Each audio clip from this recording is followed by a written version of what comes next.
Trinetra eye hospital advanced cataract and laser centre. సూది మందు కుట్టు లేకుండా ఫాకో సర్జరీ ద్వారా కేవలం గంటలోనే ఆపరేషన్ చేసి డిశ్చార్జ్ చేయబడును. పాత బస్టాండ్ పక్కన అక్షయ రెస్టారెంట్ వెనుక, సిద్దిపేట.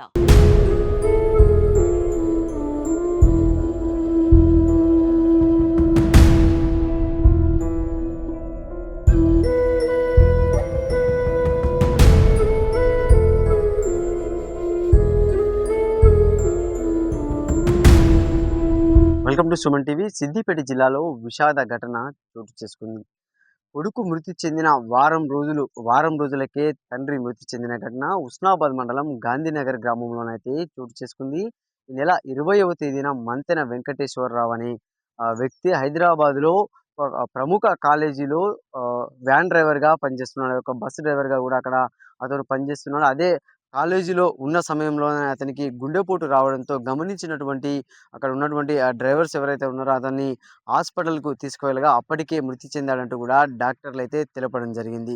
అతని యొక్క మృతి వార్త తెలుసుకున్నటువంటి తండ్రి ఎంతో తల్లడిల్లిపోయాడు. నా కొడుకు నన్ను కాటిలో పారేస్తాడనుకున్న నా కొడుకుని నేను మళ్ళీ కాటికి చేరవలసి వస్తుందంటూ కూడా ఎంతో దుఃఖించినటువంటి తండ్రి ఇంట్లో ఉన్న సమయంలో ఇంటి నుంచి బయటికి వస్తున్న తరుణంలో కాలు జారి కింద పడడంతో కూడా అతని యొక్క తొంటి వెముక అనేది విరిగిపోయింది. గమనించినటువంటి కుటుంబ సభ్యులు ఆసుపత్రికి తరలించి వైద్యాన్ని కూడా చేయించడం జరిగింది. అంటే కొడుకు మరణించడంతో కూడా అదే ఆలోచనలో ఉన్నటువంటి తండ్రి నా కొడుకు చనిపోయాడు, నా కొడుకుది ఇప్పుడు చనిపోయే వయసు కాదు కదా అని చెప్పి ఎంతో దుఃఖంలో ఉన్నటువంటి తండ్రి అదే ఆలాపనతో కూడా మంచాన పడి వారం రోజులు తిరగకుండానే ఆ చుక్కారావు అనే ఒక వృద్ధుడు మృతి చెందడంతో కూడా గాంధీనగర్ గ్రామంలో కావచ్చు, వారి యొక్క కుటుంబంలో కావచ్చు విషాదాన్ని నింపిందని చెప్పుకోవచ్చు. అంటే దాదాపుగా అతను హైదరాబాద్‌లో నివాసం ఉంటున్నాడు. గత కొన్నేళ్లుగా కూడా అక్కడ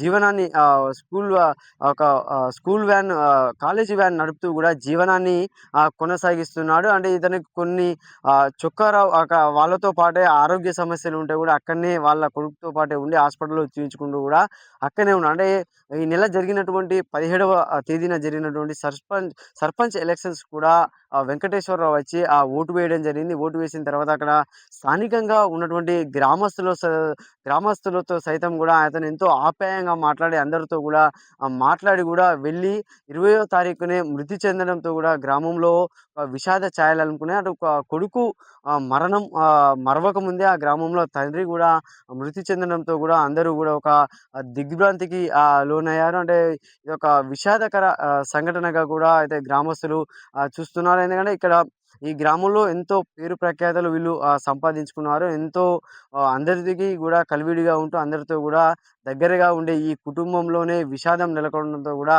ఇక్కడ మొత్తం ఈ గ్రామంలోనైతే విషాద ఛాయలైతే అలుముకున్నాయి. కెమెరామెన్ శేఖర్‌తో సతీష్, సుమన్ టీవీ, సిద్దిపేట నుండి.